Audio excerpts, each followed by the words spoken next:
So we know the issues, we know about energy, we know about the border, we know Joe Biden doesn't know what he's doing. We know all that, we get all that. But why do this? Why do this here tonight with Legacy PAC? Because there's a whole lot of people who have the passion to save this country who need help getting off the ground. The purpose of Legacy PAC is to save America. That's our mission. That's what we really want to do because America is worth saving. I am by trade, I'm a cybersecurity engineer. Okay, so this is my first run in politics. We need more conservative Republicans standing up and fighting for the Constitution. We're an America First PAC, and we want to promote and help our up-and-coming candidates, and we're going to be holding the line for President Trump. I joined the Army at 17 years old. My first day at my first unit, which was 25th Infantry, was September 10th, 2001. So the next day was 9/11. And I spent about a total of a decade between Iraq and Afghanistan in country. So my country means everything to me. When I realized that if people like myself who don't want to be politicians don't start stepping up and taking these seats, that nothing's going to change, then I said, okay, I'll do it. Who deserves to lead the people of this country more than those who serve this country? So I'm behind every one of them. So let's make sure we get more veterans into power. I'm all for it. Remember why you're involved. We have to make sure people remain humble and not engage in self-glorification. You are here for one reason, and that is to save the country. Period. End of story. And for those candidates who are looking uphill and wondering how, keep your head down, focus on the target, and outwork everybody. And I promise you, you're not gonna lose. You're either gonna win on election night or you change the game on election night. So God bless you guys. Thank you so much, Legacy PAC. Thank you, Legacy PAC.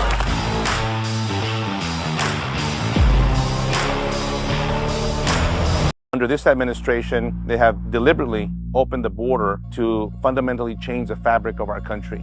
I'm Jared Craig with Legacy PAC. We are here at Eagle Pass, Texas, to bring attention to the border crisis, to educate the voters, the citizens of the United States, and the candidates running for federal office, the importance of a secure border. And at Legacy PAC, we want to bring candidates here to the border to see it firsthand, because there is nothing like being here, seeing this. We saw women and children climbing over barbed wire. There is no reason why we cannot secure this border. There is no reason to keep this open. This is not humane. So we need to get Victor and all these other good America First candidates into office. We at Legacy PAC depend on your donation and support to support these projects.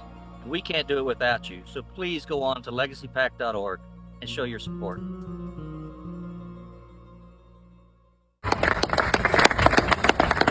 And Stan, where's Stan? Stan is with Veterans for Trump. Thank you, Martha. Thank you all. We're honored. I know there are so many organizations represented here today.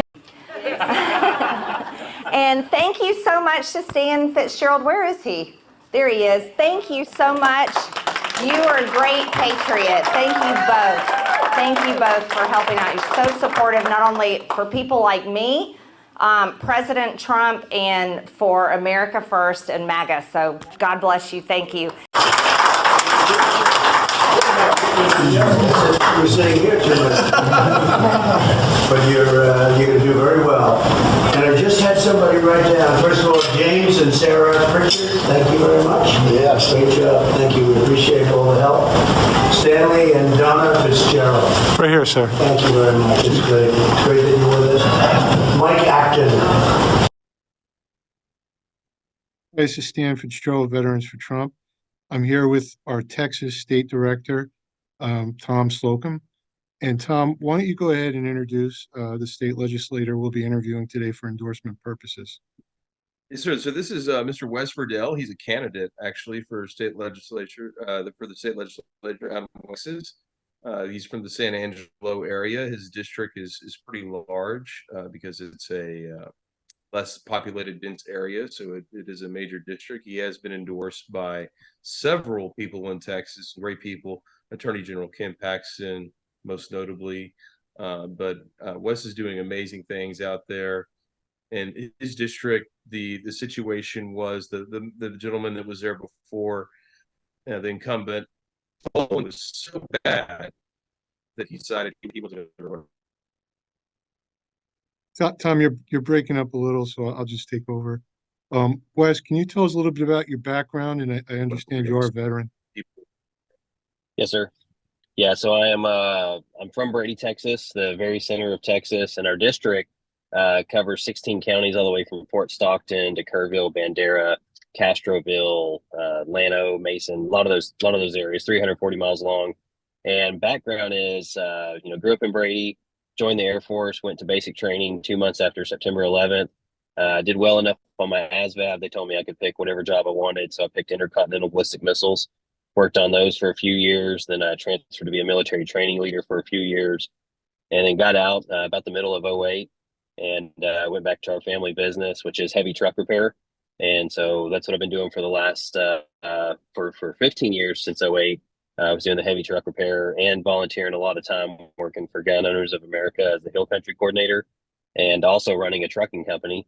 And then July 2022, I got hired to be the state director for Gun Owners of America full time. So that's been my full time job for the last year and a half. Amazing. And we appreciate your support of President Trump, America First policy, and for our favorite Attorney General Paxton. Tom, you want to go ahead and take over and talk about some Texas policies? Yeah, we've got a lot of hot button issues here, but the biggest problem we have is obviously the open border, and Wes can talk at length about that. There's a lot of bills that get passed great in the House, and they're wonderful, great in the Senate, great, strong Senate bills. And when they make them over to the House, once they push them over to the House will take that bill and water it down.